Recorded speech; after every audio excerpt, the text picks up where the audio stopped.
Talk about this, your program, this your unique program that helps people really understand and get into the minds and also, as you put it, in the shoes of the person with dementia. What exactly is it? Is this something we can all access in some way? Well, I hope so. I hope that more people access it because it's powerful. It's a simulation. It's called Dementia Live, and it takes people through the experience briefly of what it might be like to live with cognitive challenges.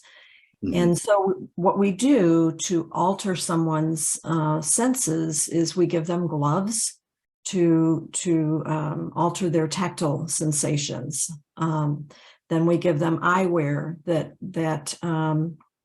decreases their peripheral vision, often sometimes associated with dementia or other cognitive issues. So they're only seeing that, you're familiar with the binocular vision or ocular vision, just those little circles they get to look out of, basically.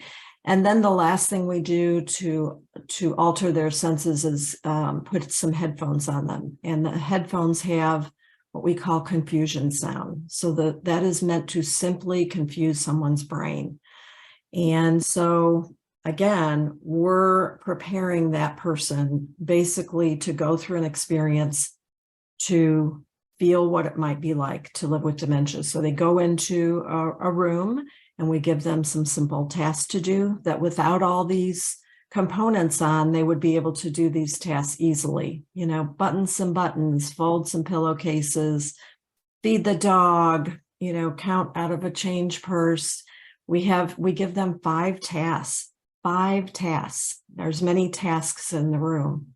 Mm-hmm. But what happens, David, is the trained coach gives them these tasks to do. They're hearing this confusion sound. They've got the glasses that are confusing their vision. They're not feeling anything, or they're feeling much less than they could feel. And what happens?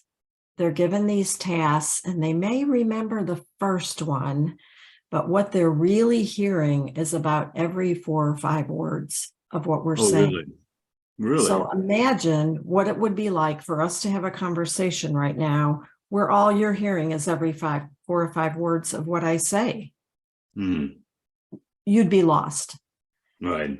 So our aim with Dementia Live is that participant does not get their task correct. And it's almost 100% when it's done correctly. They're not going to get their tasks. They're going to take their headphones off after 5, 6, 7 minutes and say, "Oh, wow, I thought that I heard you. I didn't." After the first task, that they end up doing only halfway. Maybe we ask them to button a shirt, and instead they put the shirt on. Maybe it's those kinds of things that we see as they do the task, but they don't do it all the way. They forget the task, but then we're observing them. And what's even more amazing is what we're looking for is behaviors typical of someone who is living with dementia. So in Dementia Live, we will generally put a small group through the experience. 4 people or so go into a room. They're all given different tasks to do. And so what are we looking for? We're looking for someone following somebody around. Is that true with someone with dementia? Very, very common. We're looking for somebody who just sits down in the chair and gives up. Now, we're looking for these and seeing these behaviors on a consistent basis. So we're looking for somebody who maybe verbalizes their frustrations. They're getting mad, or they seek out someone in particular or something in particular, and they just work on that. One of the things we put in the experience room is a puzzle, and oftentimes, if people have forgotten the task we've given them, they've gotten confused on what it is, they'll just sit and try to put this puzzle together, not successfully most of the time, but they'll zone in on one thing and they'll just kind of get in their own little world and do that one thing.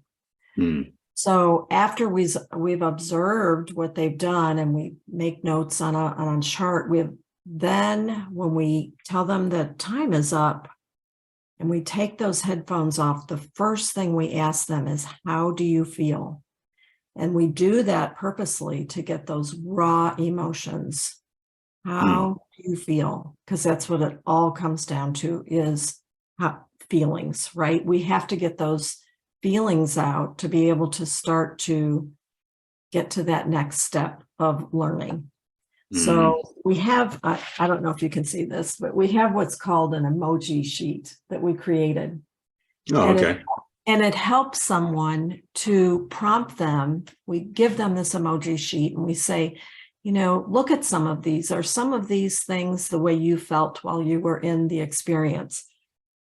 Were you angry, bored? Did you feel determined? Did you feel inadequate, confused, foolish, irritated? All those raw emotions, lonely, tense. Did you feel worthless?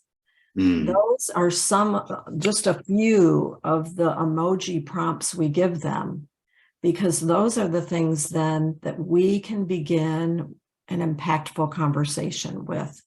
So the coach is then trained to start to say, okay, let's talk about these feelings and let's talk about the behaviors that we observed while you were in that room. And you begin to merge those two. And it's that aha moment that begins to come out.